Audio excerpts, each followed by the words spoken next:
ধরেন যে একটা মানুষ ব্যবসা করছে বা কোনো কাজকর্ম করছে, তার আশা রয়েছে যে আমার একখান গাড়ির মালিক হয়েছি, কখন আমি 2 খান গাড়ির মালিক হব।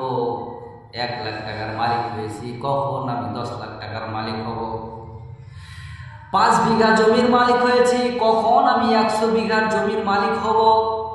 দুনিয়ার বুকে পৃথিবীর প্রায় মানুষের এইভাবে স্বপ্ন, আশা আকাঙ্ক্ষা রয়েছে, আশা আকাঙ্ক্ষা করে। এইভাবে করে পৃথিবীর সমস্ত মানুষের আশা আকাঙ্ক্ষা রয়েছে। এইভাবে করে বড় বড় স্বপ্নে লিপ্ত হয়ে থাকে। এই স্বপ্ন মরণ যখনই চলে আসবে, মালাকুল মাউত যখনই চলে আসবে, জানখানা যখন নিয়ে চলে যাবে, সব কিছু থেমে যাবে। আসে না?